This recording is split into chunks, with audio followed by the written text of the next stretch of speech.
eu peço que você se concentre agora e dobre a sua atenção para o pensamento sistemático e teológico do grande teólogo Tomás de Aquino, teólogo medieval, escolástico, 1225-1274. Hermann Bavinck afirma sobre a sua obra o seguinte: a divisão de Tomás de Aquino em sua Suma Teológica, que é o nome da teologia, da obra de Tomás de Aquino, repetindo, a divisão de Tomás de Aquino em sua Suma é totalmente diferente da de Boaventura. Então, vamos ver aqui a divisão de Tomás de Aquino. Em primeiro lugar, a obra de Tomás de Aquino chama-se Suma Teológica, ou Resumo Teológico, Teologia Condensada. A obra contém 3 partes. As partes são divididas em questões e as questões, por sua vez, são divididas novamente em artigos. A parte 1 tem 119 questões. A parte 2 tem 303 questões.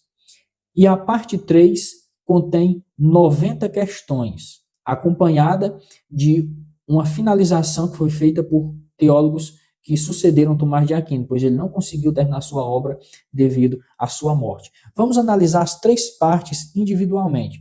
A parte 1, como disse, tem 119 questões. Ele trata de Deus e sua criação antes e a parte do pecado. Ele fala sobre Deus como o primeiro princípio e a causa modelar de todas as coisas.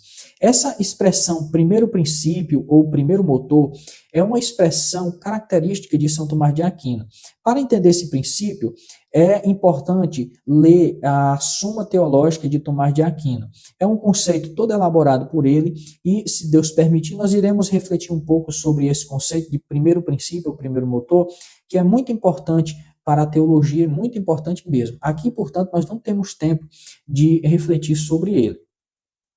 Entraremos agora na segunda parte de sua obra Suma Teológica, que contém 303 questões.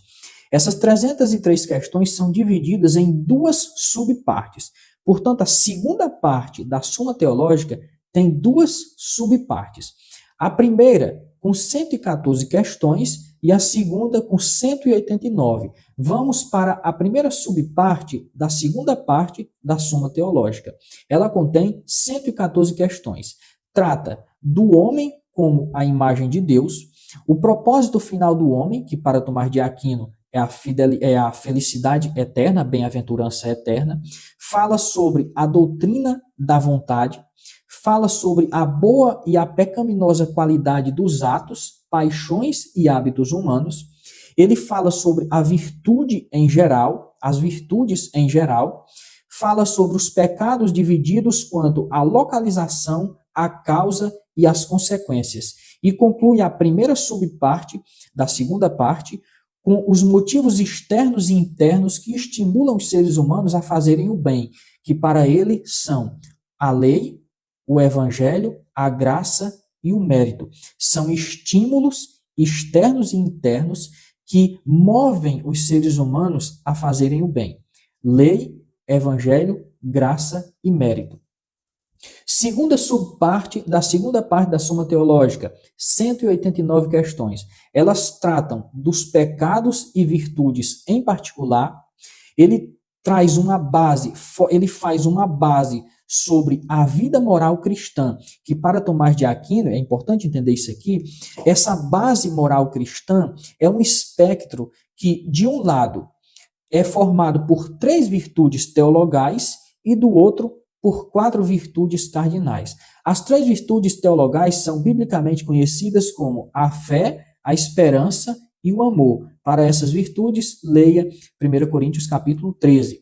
Do outro lado do espectro, nós iremos ver as 4, na teologia de Tomás de Aquino, as 4 virtudes cardinais: a prudência, a justiça, a fortaleza e a temperança. Com isso, finalizamos a segunda subparte da segunda parte da Suma Teológica.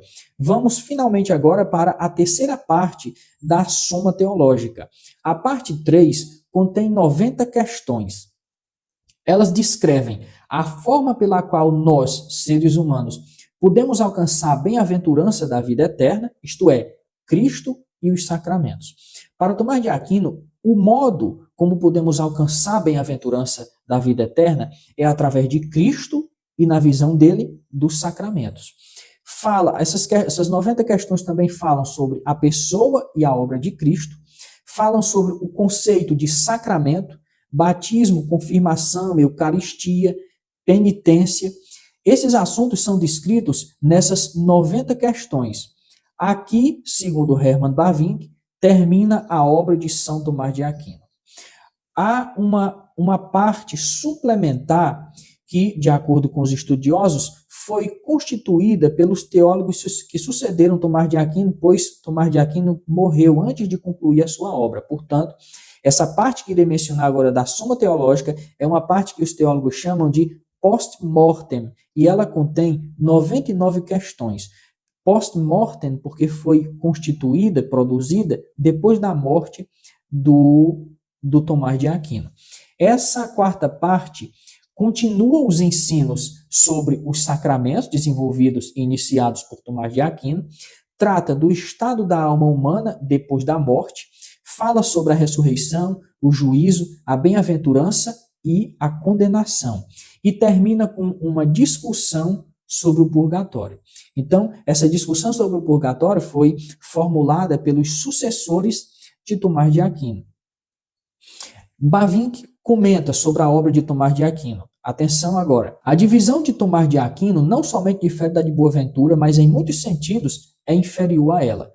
Um pouco mais à frente, Bavinck diz: depois que a primeira parte da Suma Teológica tratou da doutrina de Deus, a segunda discute o homem, que está destinado para a graça sobrenatural, mas não pode alcançá-la. E a terceira parte aponta para a pessoa de Cristo e para os sacramentos como a forma pela qual o homem pode cumprir o seu destino. Portanto, os tópicos das três partes da Suma Teológica são Deus, o homem e Cristo. São as três partes da Suma Teológica.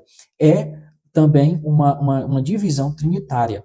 Deus, o homem e Cristo. Mas, melhor dizendo, uma divisão tripartite. A divisão trinitária seria Deus, Cristo e Espírito Santo. A divisão de Tomás de Aquino pode ser uma divisão tripartite, de três partes. Deus, o homem e Cristo.